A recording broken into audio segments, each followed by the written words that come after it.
I grew up in Tucson. Dusty yards, strip malls, and a sun that never knew how to quit. You get used to the heat, but not the silence. That kind of low, oppressive quiet that only shows up at dusk when the cicadas stop screaming and the wind doesn't move. It's like the world's holding its breath. That's how it felt the night we went to St. Amelia's. We'd heard the stories 100 times. A maternity hospital on the edge of town desert side, off I-10. Beyond that stretch of dead cactus and washed-out billboards.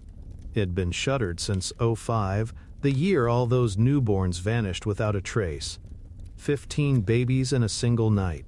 No ransom, no witnesses. Just gone. No one was ever arrested. The hospital claimed a systems malfunction and quietly folded months later. But everyone in town knew something darker went down. People said it was cursed. That if you stood outside the front gate long enough, you could still hear crying. Not babies grown-up crying. Parents, nurses, whatever they'd become. But to us, it was content. Me, Zeke, Mel, and Liza, 4 content-starved 20-somethings looking to make a dent in the bottomless well of internet horror. Urban explorers, Zeke called us, though he never shut up long enough to actually explore. I mostly just held the camera. The front gate was rusted clean through, chain link sagging like it had given up. Desert brush curled around the base, thorns thick and stubborn. The parking lot beyond was empty, save for a few abandoned shopping carts and a sun-bleached CPR dummy lying face down in the gravel like it had tried to escape and didn't make it. "I'm not getting tetanus for 10 likes," Liza muttered as she stepped over a puddle that reeked of motor oil and something worse sweet, like old meat left in the sun. "You'll get tetanus for content," Zeke said, already waving his GoPro around like a scepter. "This is peak analog creep, babe. It's nostalgic. It's haunted. People eat this shit up." Mel, the quiet one, just nodded and flicked on her flashlight. She didn't speak much, but when she did, people listened. Something about the way she held eye contact too long. Like she was always waiting for you to lie. The front doors were chained shut, but a shattered basement window around the side gave us a way in. The glass crunched under our boots. The air hit different the second we ducked in. Thick, damp, colder than it had any right to be. Smelled like mildew and iodine and something else I couldn't name, like the breath of something that had been sleeping too long. The basement was a warren of service tunnels and crumbling drywall. We passed a storage room filled with rusting IV poles and a waterlogged office with greenish wallpaper that sloughed off in strips when you brushed against it. "What's that sound?" Mel asked, stopping suddenly. We all froze. Silence. Then a low hum. Barely audible. Like the fluorescent lights in an office you haven't visited in years. But there was no power here. No electricity. We checked. "Could be wind," I offered, though it wasn't. There wasn't even a draft. We moved deeper, down a hallway that slanted slightly downward, our footsteps muffled by damp linoleum that gave under our weight like stale sponge cake. The smell got stronger, sharp, antiseptic sweet. The kind of clean that covers rot. The sign above the next threshold read, "Neonatal Unit B." The B was half gone, the plastic cracked down the middle like something had clawed it in a hurry. Then we saw it, light, not from our flashlights, but further down, a pale, steady glow leaking from beneath a door. Real light, the kind that flickers from those long hospital bulbs you see in ER dramas. Except this place hadn't had power in 20 years. Mel motioned for us to kill our lights. We did. The hallway plunged into that dull underwater blue of the glow. The closer we got, the more it looked like someone had cleaned in there. The grime stopped. The smell changeless decay. More ammonia, Zeke whispered. "This is good, this is so good." I didn't respond. I couldn't. Every hair on my arm was standing. My stomach twisted itself into a knot and cinched tight. I felt something thick in my throat, not fear exactly, more like recognition, like walking into a room and remembering a dream you were supposed to forget. We opened the door. Inside was a ward, functional, clean. Monitors beeped in slow, rhythmic pulses. The overhead lights buzzed softly. Beds lined the wall, each with neatly folded blankets, name tags at the headboards. The air smelled sterile and sharp. And in the last bed, someone lay there. A woman. Her skin was pale, not sickly, just unused, like porcelain left in a box.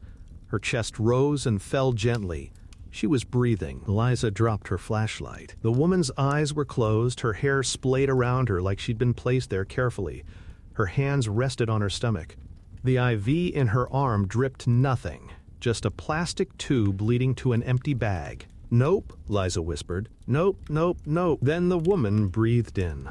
A slow, deep inhale like she'd been holding her breath for decades. Her eyes opened. They didn't focus at first. Just wide, clear, green like sea glass, rolling back and forth. Then they locked onto me. "Where's my baby?" she said. Her voice was dry and papery, like old wind through a vent. Zeke backed up fast, tripping over a bedpan and falling hard. His camera hit the floor and skittered under a cot. No one moved to pick it up. The monitors around the room began to blink, all at once. Then, stutter, red light, beeping. A noise like a siren half swallowed by cotton. Mel turned and bolted. I didn't blame her, because suddenly from behind the curtain beside the woman's bed came a sound I still hear sometimes in my dreams. A baby's cry. But not a baby. The cry rose and fell, unnatural, distorted. A pitch just off enough to short-circuit your instincts. Too loud, too low, like something trying to mimic a sound it didn't quite understand, and beneath it all shuffling. More than one. Soft feet on linoleum. From the other beds. From under the beds. From behind us. We didn't wait. We ran through the hallway, past the peeling walls, past the sound of crying that didn't follow us but echoed in our skulls all the same. Up through the window, back into the night, back into the real world. But nothing was ever the same after that. Not for me. Not for any of us. And certainly not for the town. We didn't talk much after we got out. Just breathing, panting, checking shadows like we were still inside that hospital basement. Liza threw up behind one of the rusted carts. Mel paced in circles, muttering, "It's not real, it's not real, it's not real," like a prayer gone sour. Zeke was the first to recover, already checking his pockets for his phone. "My camera," he whispered. "Shit. My camera's still in there." "You're not going back," I said too quickly. He looked at me, and something in his face broke.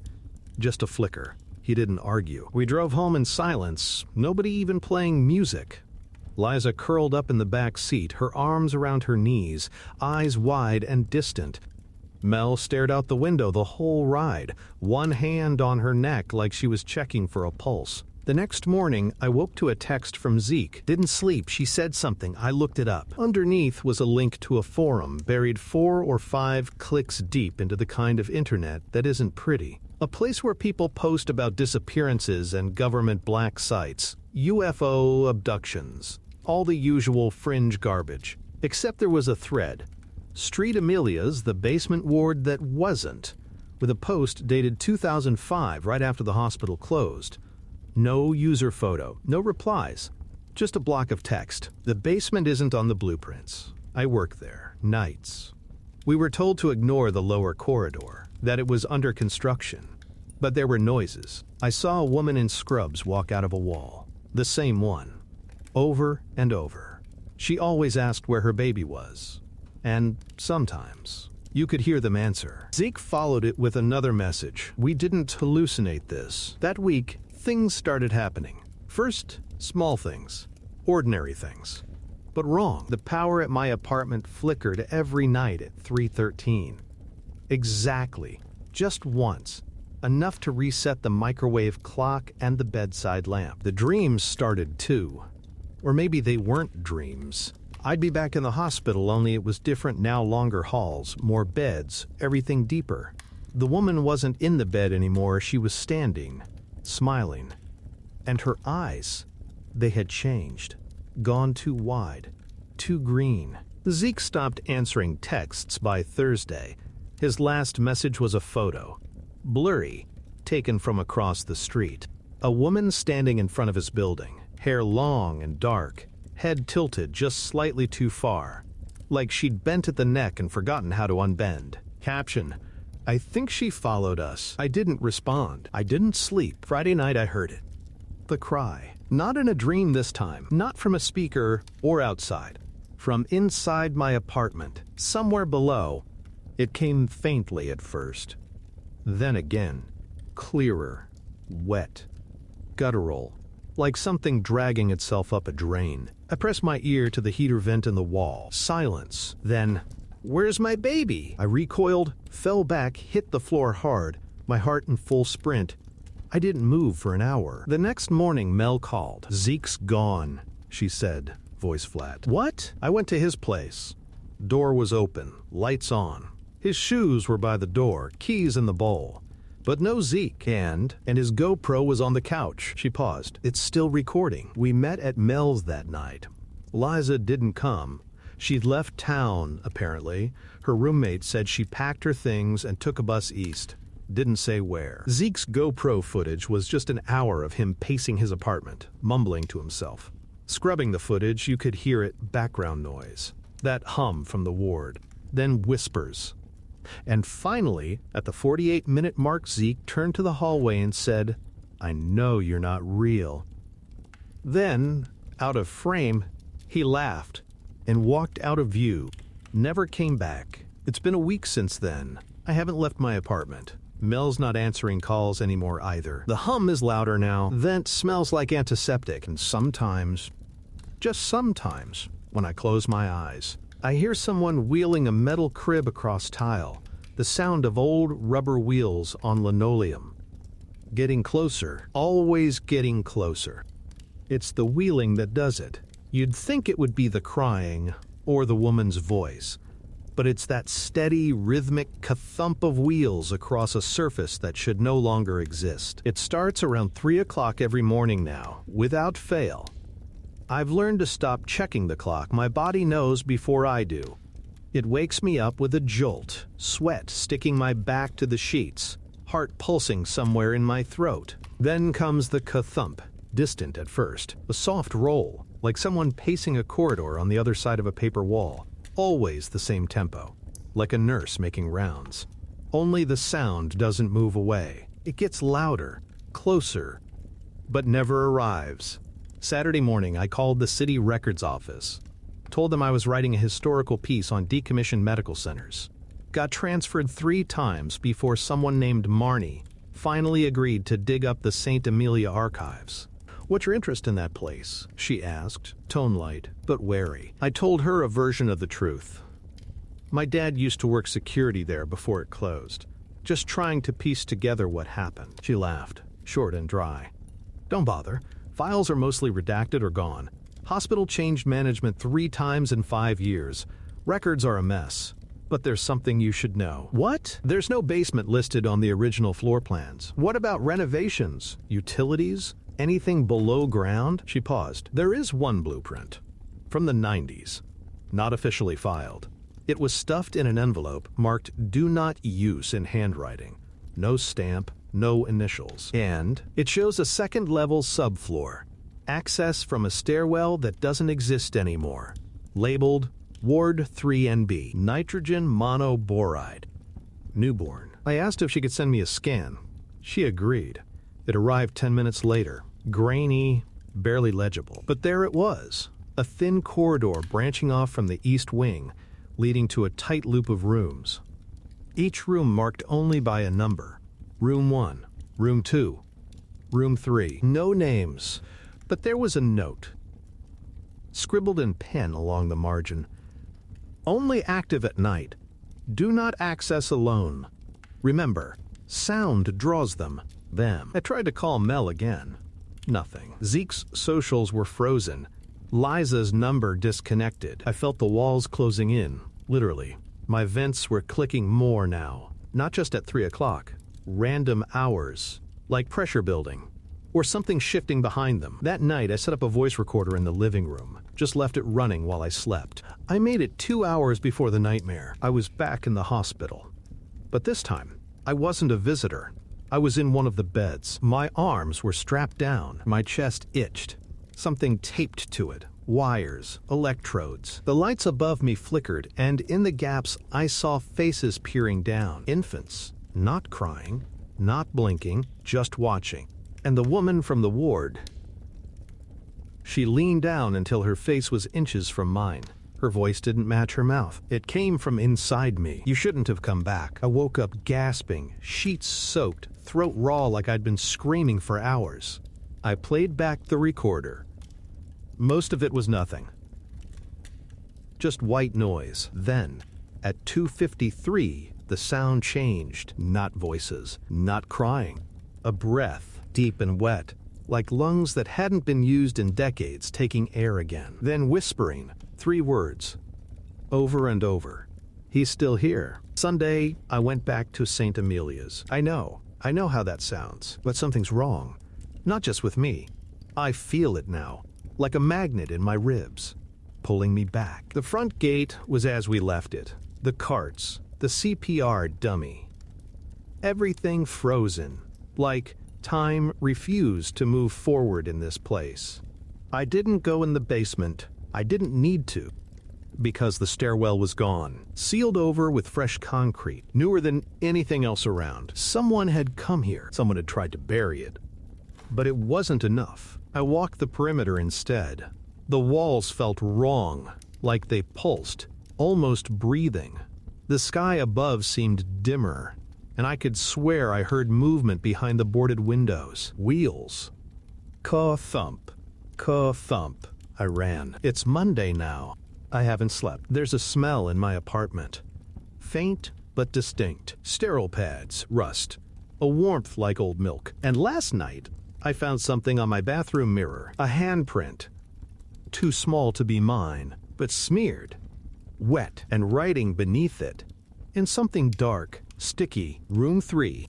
I don't remember letting anyone in. I don't remember leaving, but I think I've been walking in my sleep. There's dirt under my fingernails, and my shoes are damp. I didn't mean to go back. That's the part that unsettles me the most. Not the crying, not the dreams, not the way the lights flicker just before I lose time, but the way I keep ending up closer to the hospital, like my body knows a route my mind refuses to acknowledge. It was 2:17 when I woke up in my car. Engine cold. Keys in the ignition. Front seat slick with sweat. Parked just off the I-10 overpass, half a mile from St. Amelia's. I don't remember getting in the car, I don't remember leaving the house, but there I was, in socks, pajama pants, and a hospital bracelet on my wrist, white.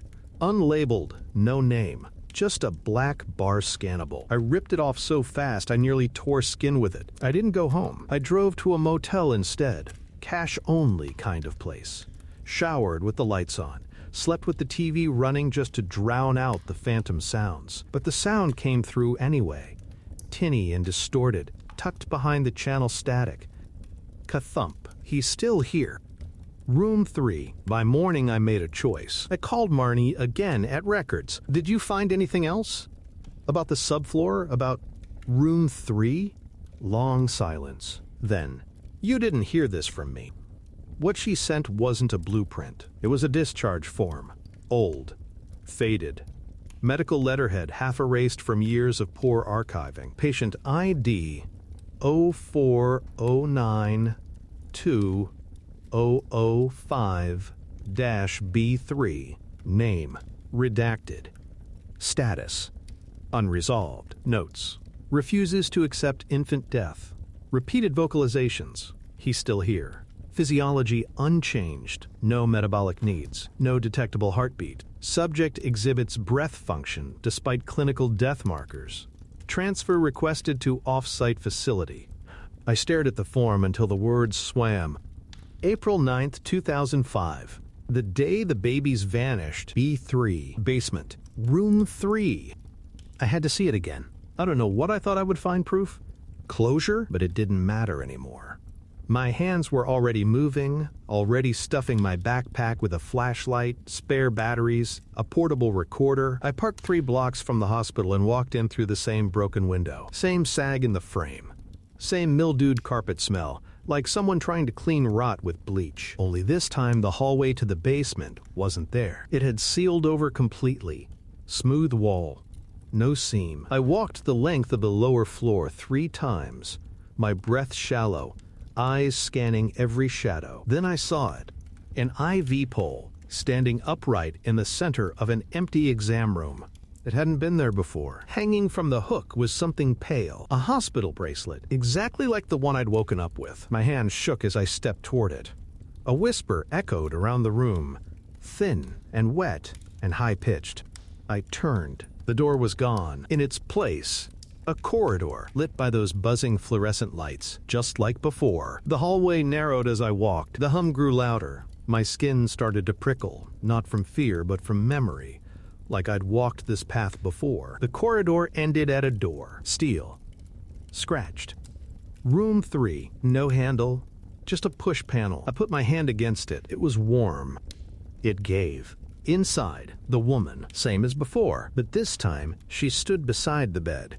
Her hands no longer rested gently over her abdomen. They hung limp, skin sallow, and stretched over long, thin fingers. Her eyes were open, focused on me. "Where's my baby?" she asked. I tried to speak, but the air tasted like iron, like I'd inhaled rust.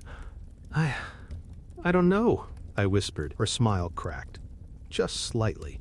"You brought him, didn't you?" I shook my head. She moved closer. Each step was silent, like her feet didn't touch the ground at all. "Room 3 isn't for him," she said softly.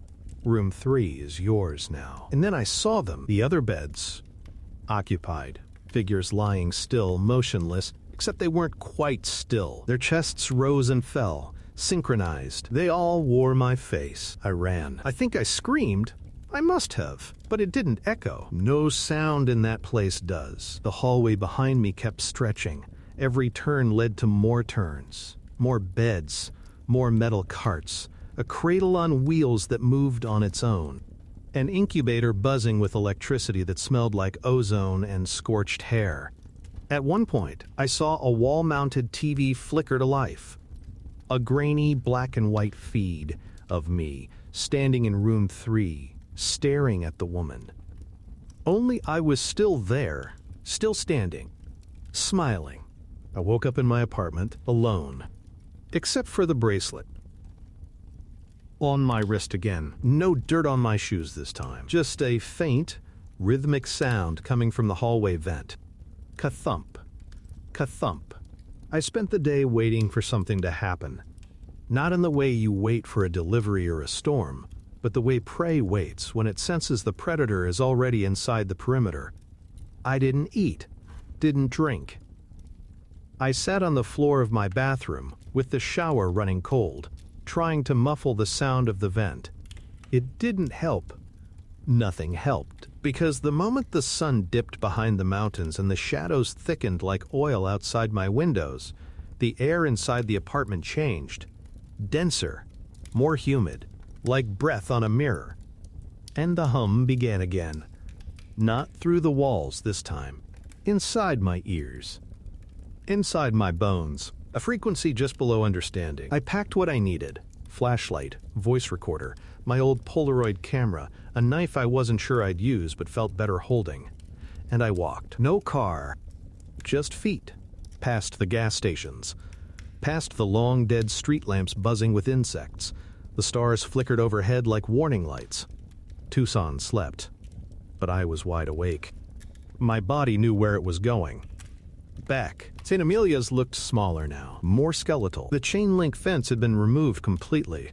The window we used was gone patched with new drywall that didn't match the exterior, but the front doors, sealed for decades, stood wide open. I stepped in. No flashlight needed. The building was lit from within. Pale hospital light, blue-white and endless. Everything was clean, new. The walls smelled of antiseptic and lemon polish. The hallway signs gleamed. The linoleum was so polished I saw my own reflection. Ghostly and wrong. Just a second behind my movements. Every door I passed whispered. Not in words, Just the sound of breathing, shallow and patient. The ward was waiting. Room 3 had changed. The bed was empty now, but someone had left something on the nightstand. A single photograph. Me in the hallway holding my camera, mouth open mid-word. I don't remember the picture being taken. Behind me in the photo, the woman, standing, smiling, and cradling something. A bundle. Swaddled in blue, a shadow moved behind the curtain. I raised the flashlight, though there was no need, and stepped forward, and I heard it. The cry, only this time. It was real, not warped or twisted. Just a baby's cry. High, piercing, desperate, but not echoing. It was close. I pulled the curtain back, and what I saw, it wasn't human. It was shaped like a baby, yes. Limbs. Fingers. Chest rising and falling, but its eyes were black. Not hollow, just deep, bottomless. Its skin had the color of something long submerged. Soft, gray-blue, veined like marble, and its smile, tiny mouth, wet and too wide. "Daddy!" It gurgled. I dropped the flashlight. I don't remember what I did next. I only remember waking. A field, midnight, desert wind biting into my skin like knives, dirt under my fingernails, dried blood beneath my nose, and in my hand, a hospital bracelet. The name B3040920005, and a date printed beneath it. Today's date. I never went back. Not physically, but I feel it now, always. Room 3 isn't just in that hospital. It's inside me. A door that never fully shuts. Sometimes I dream I'm wheeling a metal crib down a hallway that goes on forever. The baby inside never cries. It just watches. Silent. Smiling. Waiting. Sometimes I wake up mid-walk. On sidewalks I don't remember reaching. Sometimes I swear I hear the voice of the woman, whispering in the wind. "You brought him home." I hear it again. Ka-thump. Ka-thump. Room 3 is always open. And someone is still breathing.